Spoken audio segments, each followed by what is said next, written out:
Alhamdulillah wassalatu wassalamu ala Rasulillah nabiyina Muhammadin wa alihi wa sahbihi wa man walah. Asyhadu an la ilaha illallah wahdahu la syarikalah wa asyhadu anna Muhammadan abduhu wa rasuluhu wa ba'd. Ayo ikhwah, pada kesempatan kali ini kita akan mempraktekkan bagaimana tata cara wudu Nabi sallallahu alaihi wasallam. Namun sebelumnya ketahuilah bahwa wudu mempunyai keutamaan yang agung di sisi Allah Subhanahu wa taala. Di antara keutamaannya bahwa berwudu bisa menggugurkan dosa-dosa. Sebagaimana dalam riwayat Imam Muslim bahwa tidaklah seseorang hamba mencuci kepalanya, wajahnya, kecuali akan keluar dosa-dosanya bersama tetesan terakhir dari air wudunya tersebut. Tidaklah ia mencuci tangannya, demikian pula kakinya, demikian pula kepalanya, kecuali akan dosanya akan berguguran bersama tetesan terakhir daripada air wudu yang menetes dari anggota wudunya tersebut. Di antara juga bahwa kita dianjurkan untuk menjaga wudu, dan itu sifat seorang mukmin. Beliau bersabda, wala yuhafidhu 'alal wudu illal mu'min. Dan tidaklah yang bisa menjaga wudunya kecuali seorang mukmin. Dan sudah kita ketahui bahwa wudu adalah syarat sahnya salat. Berarti betapa pentingnya kita belajar tentang bagaimana tata cara wudu Nabi sallallahu alaihi wasallam. Berikut ini kita akan mempraktekkan bagaimana wudu Nabi sallallahu alaihi wasallam dengan menggunakan keran yang insyaallah kita akan berburu darinya. Dan perlu kita ketahui bahwa Nabi sallallahu alaihi wasallam tidak suka berlebih-lebihan dalam menggunakan air. Beliau bersabda, iyyakum wal israf. Jauhi oleh kamu berlebih-lebihan. Wa in kunta 'ala nahri jarin. Walaupun kamu di air sungai yang mengalir. Dan sebutkan dalam hadis riwayat Abu Daud adalah Rasulullah SAW berwudu dengan satu mud saja. Maka dari itu kita jangan sampai masuk ayat innal mubadzirina kanu ikhwana syayatin. Sesungguhnya orang-orang yang mubadzir itu, yang berlebih-lebihan itu termasuk teman-temannya syaitan. Kadang kita lihat ada orang yang berwudu, ternyata dibuka kerannya besar-besar. Sehingga akhirnya dia menggunakan air secara berlebihan. Dan itu sendiri termasuk dosa. Karena itu termasuk mubadzir, sikap mubadzir itu tidak disukai oleh Allah Subhanahu wa taala. Yang pertama kita akan lakukan yaitu membaca bismillah. Karena membaca bismillah adalah merupakan perkara yang dilakukan oleh Nabi sallallahu alaihi wasallam. Namun para ulama memang berbeda pendapat. Apakah bismillah itu rukun ataukah ia hanya sunnah saja? Ya, Rasulullah bersabda, la salata liman la wudu'a lahu wala wudu'a liman lam yadhkur ismallahi alaih. Tidak sah salat bagi mereka yang tidak ada wudu, dan tidak sah wudu bagi mereka yang tidak menyebut nama Allah. Kita ucapkan bismillah.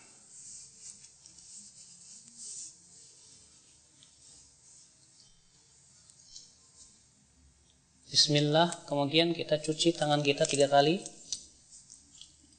Karena Nabi Shallallahu Alaihi Wasallam mencuci tangannya 3 kali, sebagaimana dalam hadis Utsman, hadis Abdullah bin Zaid.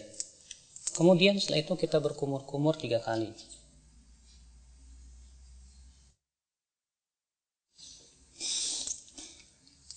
Ketika berkumur-kumur, kita ambil satu telapak tangan, kemudian kita masukkan air ke mulut, lalu ke hidung sekaligus. Lalu kita keluarkan dengan tangan kiri kita.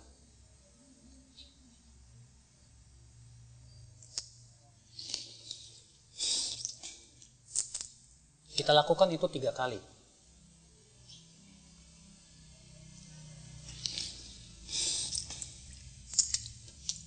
Setelah itu kita akan mencuci wajah. Dan batasan wajah terjadi ikhtilaf para ulama, apakah wajah itu dari sini ke sini, dan ini pendapat jumhur. Itu dimulai dari daging yang menyembul di sini di telinga sampai kepada ini. Sebagian ulama mengatakan bahwa wajah itu masuk padanya bagian kuping bagian depan. Dan ini diriwayatkan dari Ali bin Abi Thalib. Adalah Ali bin Abi Thalib ketika mencuci wajah, beliau mencuci bagian depan telinganya. Ya.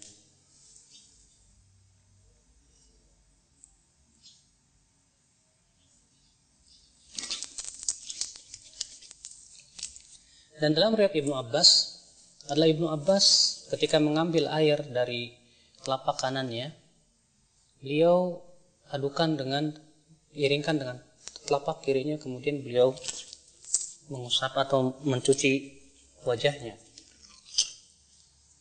Kemudian dilakukan itu 3 kali.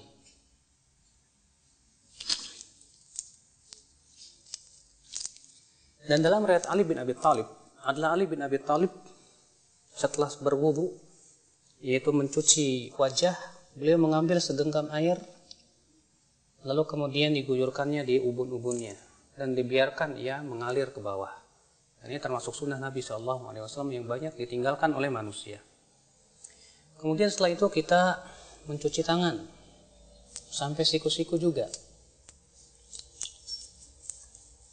Kita ambil dengan tangan kanan, lalu kemudian kita cuci sampai siku-siku. Dan jangan lupa untuk menyela-nyelai tangan, karena Nabi SAW memerintahkan untuk menyela-nyelai jari jemari tangan dan jari jemari kaki.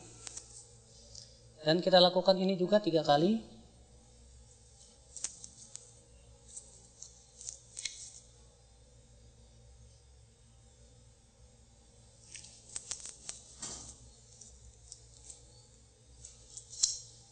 Kemudian setelahnya sebelah kiri.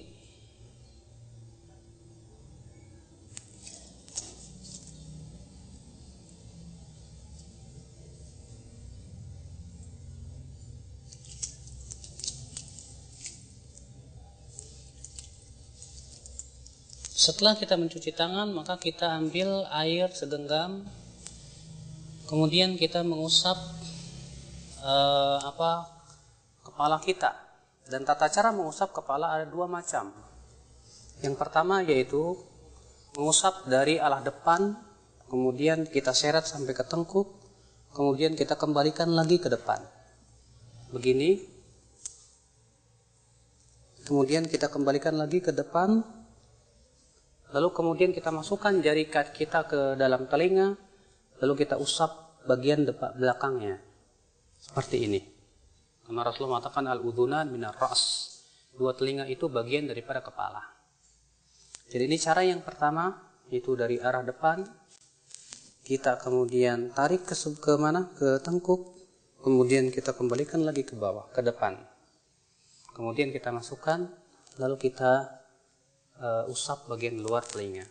Ini cara yang pertama. Adapun cara yang kedua, itu yang disebutkan dalam hadis riwayat Abu Daud juga dari hadis Rubai', bahwa adalah Rasulullah SAW mengusap kepalanya wala yughayyir min sya'ri syai'an. Beliau tidak merubah bentuk rambutnya sama sekali. Ditafsirkan oleh para ulama, yaitu mengusap rambutnya mengikuti alur rambut sehingga tidak merubah. Sebab kalau kita mulai dari depan seperti ini kemudian ke belakang, tentu rambutnya akan acak-acakan. Tapi Rasulullah SAW pernah melakukan supaya rambutnya tidak acak-acakan, itu dengan cara apa? Beliau mengikuti alur rambut, ya, dan mengusapnya hanya sekali saja. Yaitu dengan dalam riwayat Imam Ahmad bin Hanbal, beliau memberikan contoh, diambil air, kemudian dimulai dari tengah, lalu ke depan, kemudian dimulai dari tengah, lalu ke belakang. Ini yang dicontoh oleh Imam Ahmad bin Hanbal. Maka ini kata Al-Imam Al-Khattabi, khusus bagi mereka yang mempunyai rambut yang panjang. Ketika ia berwudu, ia tidak ingin rambutnya berubah. Maka pada waktu itu kita cukup usap kepala kita sesuai dengan alur rambut, sehingga rambut itu tidak acak-acakan. Ini subhanallah juga banyak tidak diketahui oleh banyak kaum muslimin, padahal hadisnya sahih atau hasan, dihasankan oleh Syekh Al-Albani rahimahullah. Dan dalam riwayat Muawiyah ketika mengusap kepalanya, itu beliau menggunakan cara seperti ini. Diambilnya air, kemudian air ini diguyurnya di ubun-ubun, kemudian diusapnya. Seperti ini. Dan ini pun juga dilakukan oleh Rasulullah SAW. Dan itu boleh kita lakukan sekali-kali, karena itu juga dilakukan oleh Rasulullah SAW. Kemudian setelah itu kita akan mencuci kaki. Kita akan cuci kaki dan kita sela-selai dengan jari kelingking. Dalam riwayat Abu Daud demikian, Rasulullah SAW menyela-nyelanya dengan jari kelingking. Kemudian kita cuci sampai mata kaki. Kita lakukan itu 3 kali. Kemudian sebelah kiri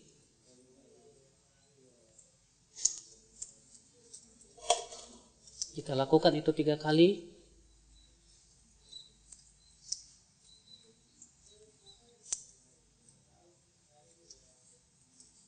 Selesai sudah berwudu.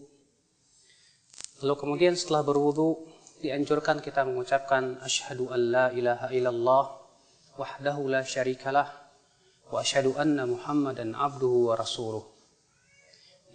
Bisa ditambahkan Allahumma ij'alni minat tawwabin waj'alni minal mutatahhirin. Dan disebutkan dalam riwayat Tirmidzi, Rasulullah SAW juga mengajarkan doa lain. Ya, setelah wudu, yaitu subhanakallahumma bihamdik asyhadu an la ilaha illa anta astaghfiruka wa atubu ilaik. Rasulullah, siapa yang membaca ini setelah wudunya, maka akan distempel dan tidak akan pecah selama-lamanya sampai hari kiamat. Subhanallah.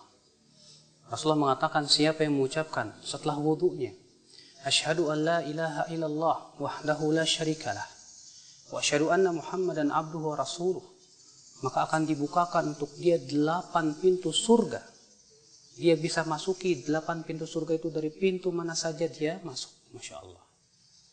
Lalu kemudian disunahkan kita untuk sholat 2 rakaat. Disebutkan dalam hadis Bilal, Rasulullah bersabda, ya Bilal, bima sabaktani ilal jannah, dengan apa engkau mendahuluiku ke dalam surga. Kata Bilal, wahai Rasulullah, tidaklah aku berhadas kecuali aku sholat 2 rakaat. Kata Rasulullah, dengan 2 itu kamu masuk surga. Subhanallah. Ini keutamaan yang agung ya akhul Islam. Semoga ini memberikan faidah untuk kita semua tentang bagaimana tata cara wudu Nabi SAW. Ini saja. Subhanakallah bihamdik. Asyhadu an la ilaha illa anta astaghfiruka wa atubu ilaik. Wassalamualaikum warahmatullahi wabarakatuh.